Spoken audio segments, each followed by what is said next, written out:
Muy buenas noches. Reciban un cordial saludo de quien les habla, Ruth Maldonado Rengel, investigadora de la Universidad Técnica Particular de Loja.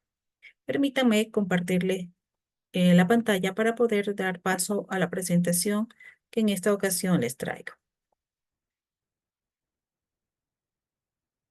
El tema que me trae a este congreso es sobre un estudio realizado en la Universidad Técnica Particular de Loja respecto de depresión y su relación con indicadores proinflamatorios.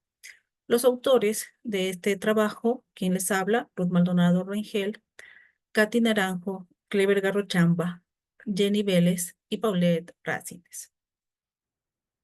Adentrándonos en el tema, conocemos que la depresión es un trastorno de la salud mental. Puede producir alteraciones tanto en su estado mental como de somatización. Lo principal y más conocido en esta enfermedad son cambios del humor. La persona puede presentar irritabilidad, ansiedad y puede turnar con episodios en los que se siente aparentemente bien, pero también estados en los que va a caer en una profunda tristeza, desesperación, angustia. Puede tener trastornos del sueño y esto puede variar desde un estado de dormir demasiadas horas, dormir poco, dormir entrecortado o no presentar un sueño reparador. La baja vitalidad y la pérdida de las actividades que antes le llamaban la atención es una de las características primordiales de la depresión. Como les decía anteriormente, es un trastorno mental, pero también presenta cambios de la conducta que pueden describir dependiendo de las etapas de la enfermedad, principalmente una U, en donde el paciente, mientras se encuentra en el estado superior de la U, se va a encontrar aparentemente bien o en un estado mejor, donde incluso podrá presentar mejor estabilidad y sentirse un poco más estable. Pero a medida que desciende la curvatura de la U hacia la parte inferior de la base, es cuando se va a ir sintiendo peor. Cuando llega a la base inferior, el paciente va a sentir demasiada tristeza, angustia, ansiedad, melancolía, pero asimismo nuevamente va a empezar a salir y a sentirse mejor. Es por eso que esta enfermedad tiende a la cronicidad y va describiendo una especie de U a lo largo de su trayectoria. Mucho se ha hablado sobre cuál sería la fisiopatología implicada. Lo más conocido es las alteraciones a nivel del neurotransmisor, la serotonina. Sin embargo, hoy se conoce que este no sería el único mecanismo, sino que hay muchos otros mecanismos implicados, y uno de ellos serían los trastornos inflamatorios, de distinta índole a nivel sistémico que pudieran estar afectando la presentación o incluso la génesis de esta enfermedad. ¿Qué nos dicen las estadísticas? A nivel mundial, la Organización Mundial de la Salud nos habla de que podría haber una frecuencia o una permanencia del 5% a nivel mundial, lo que implicaría que alrededor de 280 millones de personas padezcan la enfermedad de depresión. En Ecuador, sin embargo, no tenemos cifras oficiales del Ministerio de Salud. Lo que sí hay es contribuciones de los trabajos individuales particulares en grupos que han realizado algunos autores y principalmente en grupos tanto de adolescentes como jóvenes, como es el caso de esta investigación, las cifras varían. Para autores como Villamilla Pérez, esta puede variar entre 4 al 20%, mientras que en un estudio realizado en Manabí, Castro Jalca nos indica que la permanencia de depresión pudiera ser del 26%. Pero recordemos que no siempre la depresión se ve con una cara triste. Muchas veces la depresión luce con este rostro. Acá, algunos de los actores y actrices famosas, conocidos por su trabajo y por cómo se lucían ante el público con una cara feliz, recordando sobre todo al conocido Robin Williams, ¿sí? Que no presentaba aparentemente signos de depresión, sin embargo, decidió suicidarse. Así es entonces, muchas veces como luce la depresión, y esto nos lleva a pensar que pudieran haber altas tasas de subregistro de esta patología. Adentrándonos hacia el tema, las citoquinas, las conocemos, son proteínas producidas por algunas de las células de nuestro organismo, principalmente células del sistema inmunitario. Estas citoquinas, principalmente las proinflamatorias que son parte de este estudio, atraviesan la barrera hematoencefálica. Una vez allí, pudieran afectar los circuitos neuronales y de neurotransmisores a través de producir asimismo modulaciones del eje hipotálamo-hipófisis y provocar o producir la permanencia del trastorno inflamatorio. Es decir, no es una correlación establecida claramente, pero son las hipótesis de la fisiopatología que se manejan de acuerdo a la permanencia de estas citoquinas inflamatorias en su relación con el proceso de depresión. ¿Y estas citoquinas de dónde son liberadas? Sabemos que se liberan tanto en procesos patológicos como en procesos de estrés que puedan producirse por diversa índole. Es decir, es una amplia gama de procesos, de fenómenos que la pudieran producir. ¿Cuál fue entonces el objetivo de nuestro estudio? Establecer la correlación entre la elevación de niveles de citoquinas inflamatorias, interleucina 6 y factor de necrosis tumoral circulantes y la depresión en los estudiantes de la carrera de enfermería de la Universidad Técnica Particular de Loja. Se realizó entonces un estudio de tipo analítico correlacional en la que participaron en el macroproyecto los estudiantes de ciencias de la salud, medicina y enfermería. Para efectos de esta presentación, les traigo únicamente los resultados preliminares de los estudiantes de la carrera de enfermería, en donde participaron 150 estudiantes.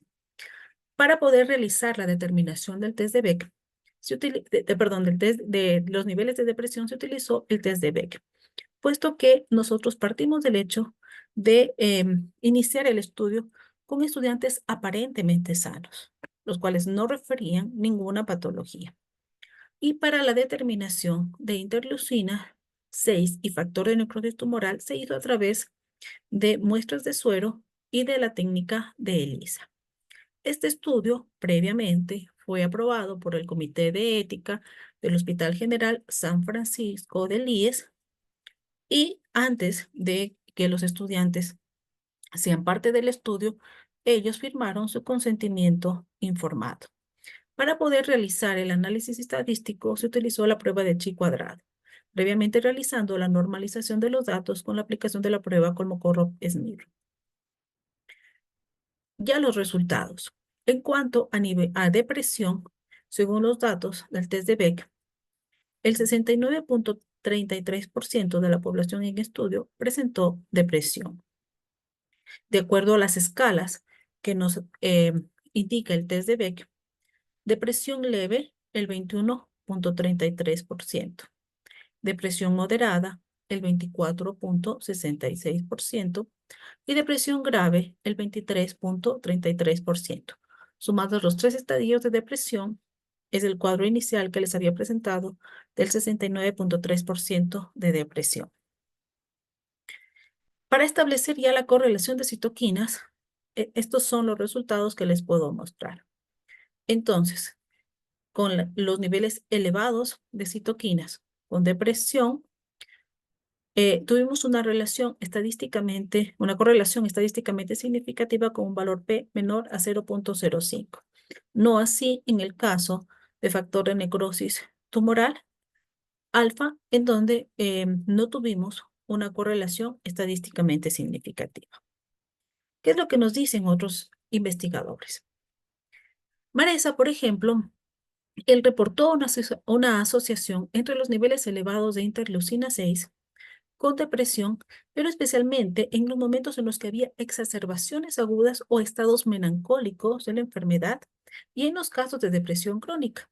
Entonces, para Maresa, principalmente nos trae la reflexión de que estos picos de interleucina pudieran coincidir con estas etapas como críticas de la enfermedad. Y sobre todo en depresión de tipo crónica, en donde la permanencia del proceso depresivo pudiera tener correlación con el proceso inflamatorio sistémico que está existiendo. En el caso de nuestra investigación, nosotros no podemos aún determinar si la depresión que nos indica la aplicación del test de Beck es de tipo aguda o crónica, puesto que nada más el test nos indica la presencia o no de depresión y los distintos niveles. En el caso del Li, él nos indica que el aumento de citoquinas puede producirse como lo hemos dicho anteriormente, por una respuesta inmune periférica de cualquier tipo, que evidentemente esta atraviesa la barrera hematoencefálica y que puede producir entonces un proceso de inflamación neuronal. Y que es esta inflamación neuronal la que puede producir un comportamiento y simular signos de depresión.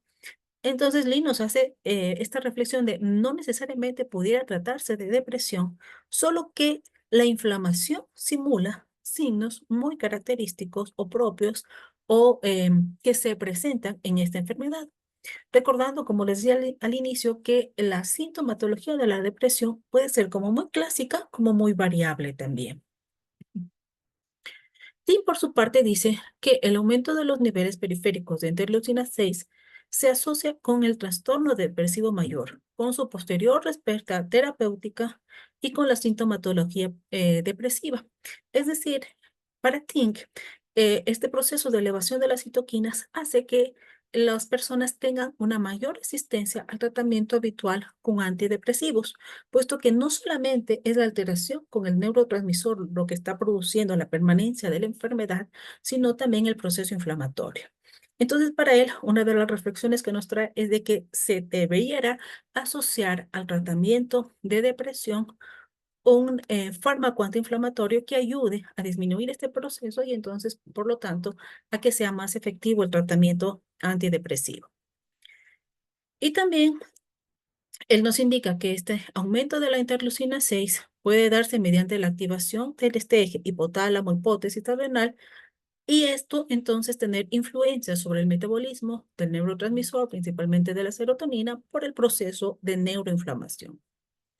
Para Novis, en cambio, el trastorno depresivo mayor evidencia un aumento de la inflamación que se refleja en las concentraciones de marcadores inflamatorios, como los que él midió, interleucina 6, pero no de este únicamente, sino de otros marcadores inflamatorios que también él pudo determinar, como la proteína C reactiva, el factor de necrosis tumoral alfa. Para este grupo de investigadores, en cambio, este aumento, tanto excesivo como prolongado de las citoquinas inflamatorias en el sistema nervioso central, es el que puede alterar las funciones neuronales, provocar deterioros de la señalización de neurotransmisores, interrupción de la síntesis, absorción y liberación de neurotransmisores, afectar entonces las funciones de neurocircuito de las vías implicadas en el estado del ánimo y de la cognición. Y entonces ellos nos hablan de un proceso prolongado y crónico, ¿no?